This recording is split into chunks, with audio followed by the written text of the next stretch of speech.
In Brazil, Luis Lula da Silva was sworn in on Sunday as the new president of the South American nation. With the opening of the Antanasio Girardot International Bridge, Colombia and Venezuela returned to the path of regional integration. And in many parts of the world, people celebrated the arrival of the new year. Hello, welcome to From the South. I'm Luis Alberto Matos from the TeleSUR studios in Havana, Cuba. We begin with the news, and we do so in Brazil. Luis Lula da Silva was sworn in as president of the South American giant this Sunday. Lula da Silva was sworn in for a third term, which experts say will be full of challenges for the left-wing politician. Lula was sworn in together with his vice president Geraldo Alckmin in a ceremony held in the Chamber of Deputies of the Brazilian National Congress, which was not attended by the outgoing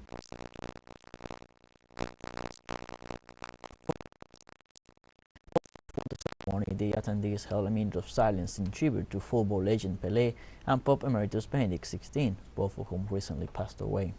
During the inauguration ceremony, Lula assured that his main commitment is to the trust placed in him by the Brazilian people.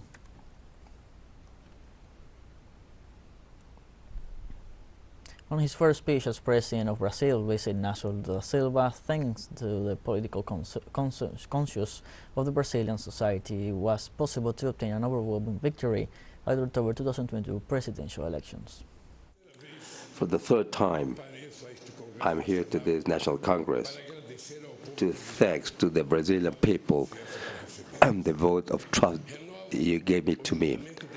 The swear of fidelity according to the Constitution of the Republic, close with the President Geraldo Arcos and the minister that I know, and ministers that I know we're going to work.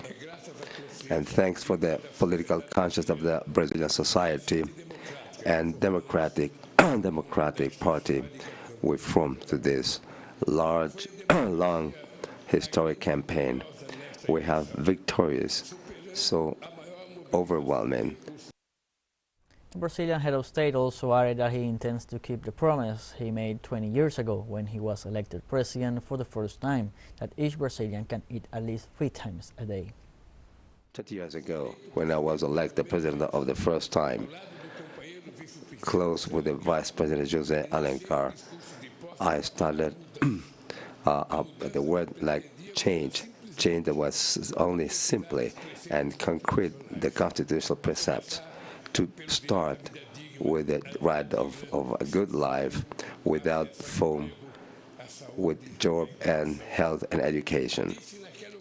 I said on that occasion that my life will be committed when each Brazilian can eat 3 times per day. We now go live with our correspondent in Brazil, Brian Mears, for more details on this paramount day. Welcome, Brian. Yes, it is a big day here in Brazil. It's an enormous wave of relief and hope that's swept over the country. Brian, Lula da Silva was sworn in as president of Brazil. During his address, President Lula spoke of working together with all sectors to bring Brazil out of the dire situation it is in different fields. What can we expect moving forward after this paramount moment, not only for Brazil, but I will say also for the entire region? Well, he made it very clear there's a huge difference between Lula and outgoing President Bolsonaro, who fled the country to avoid criminal prosecution 2 days before the end of his mandate. Bolsonaro spent 4 years saying that the problems in Brazil were caused by one group of people, the leftists. And during his 2 speeches today, Lula said that the biggest problem in Brazil is hunger and inequality. And that this hunger and this inequality isn't an act of God. It's not a result of fate. It's a result of bad public policies.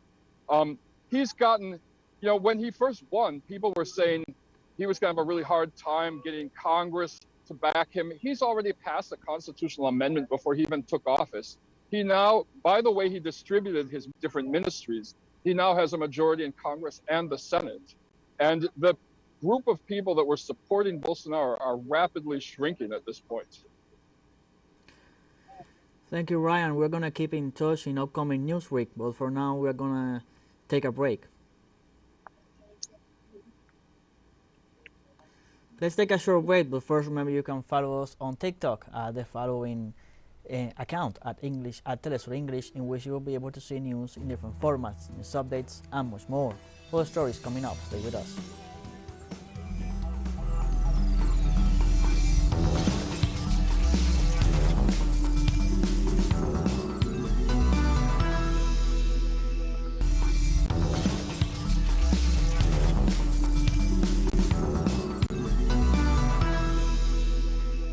Welcome back to From the South.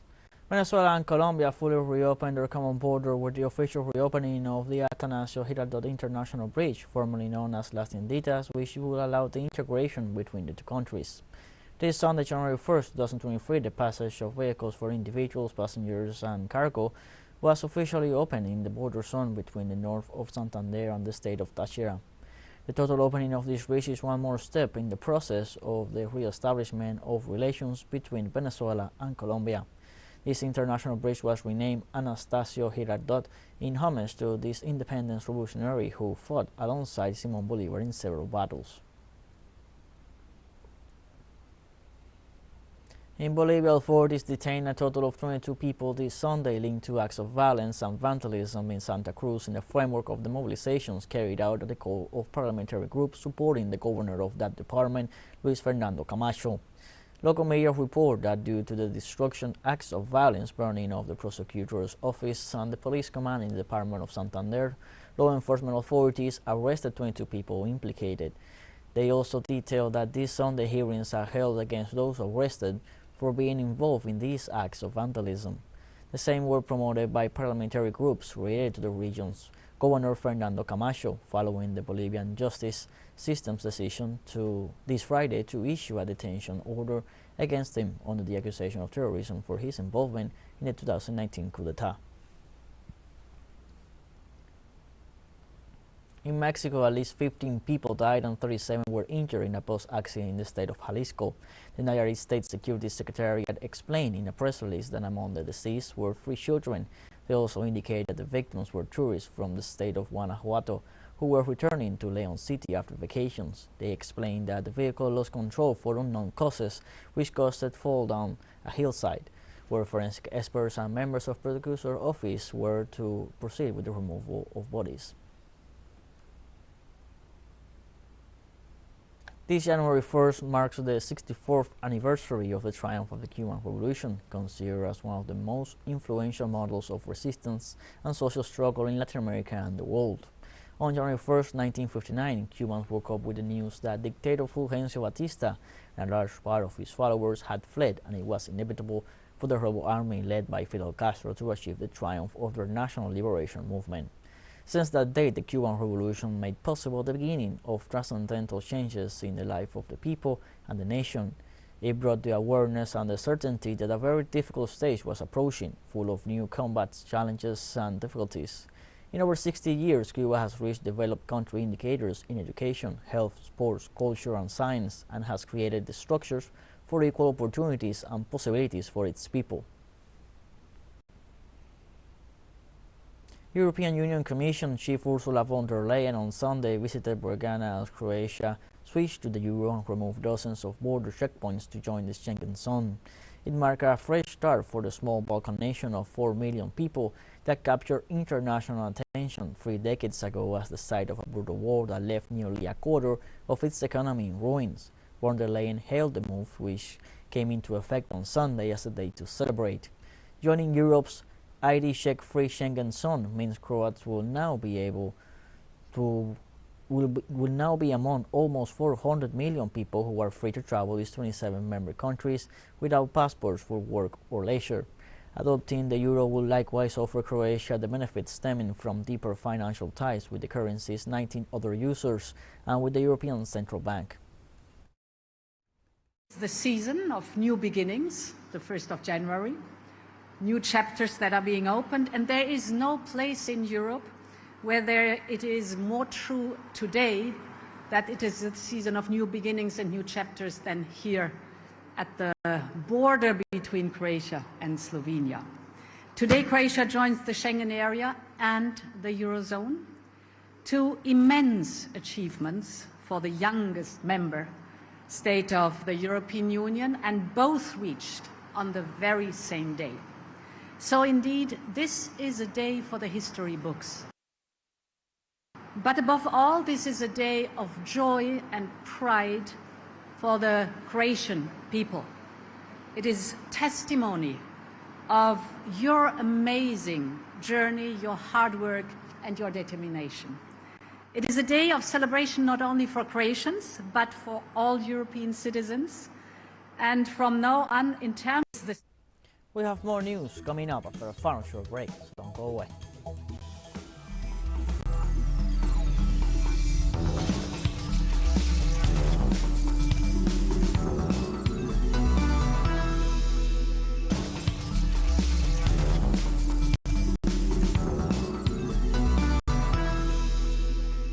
Welcome back from the South. In several cities around the world, people celebrate the arrival of 2023 with fireworks and the joy of having defeated the burdens of the COVID-19 pandemic that had prevented this type of celebrations. In Brazil, cariocas welcomed the new year on the beaches of Copacabana with a fireworks show. The authorities estimate that around 2 million people shared the welcome of 2023 on the beaches of Copacabana. The transport system announced that at least 130,000 people came to the pre-part of the Carioca New Year's party. The celebration included live shows and several commemorative activities.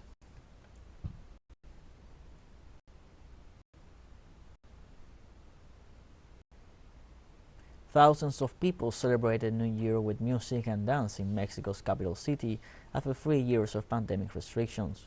Mexico City brought back what had become a staple for the town, a massive public concert featuring Los Angeles Azules, a Latin American music group. Ahead of midnight, thousands of people flocked to the Paseo de la Reforma in the heart of the city to ring in the new year.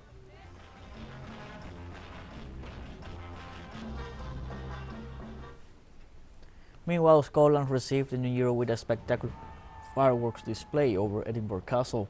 Tens of thousands of people cheered as they watched the colorful explosions overhead. It was the first time in 3 years that Edinburgh hosted the traditional Hogmanay celebrations.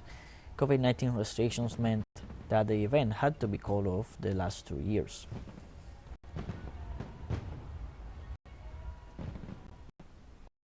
North Koreans turned out in the snowy capital of Pyongyang to mark the start of the new year on Sunday.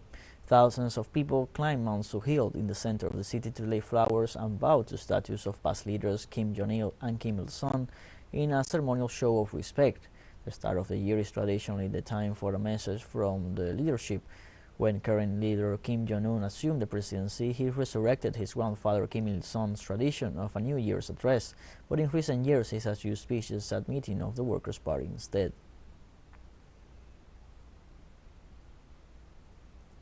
Figures show that 2022 has been the deadliest year for Palestinians since 2005, with about 220 citizens killed at the hands of Israeli occupation forces. According to reports, the Tel Aviv forces have killed 167 Palestinians in the occupied West Bank and 53 others in the Gaza Strip, including minors. This year, about 9,500 Palestinians in the West Bank were injured.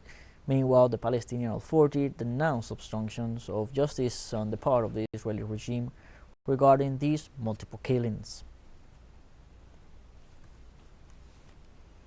China's fourth domestically manufactured C919 large passenger aircraft completed its maiden flight on Sunday in 2023. The aircraft thus advances in its 100-hour validation flight process necessary to verify its operational safety and collect data for future upgrades. The flight took off from Shanghai International Airport in the morning, heading for Daxing International Airport in Beijing. China's Eastern Airlines is expected to put the aircraft on commercial operation in spring 2023.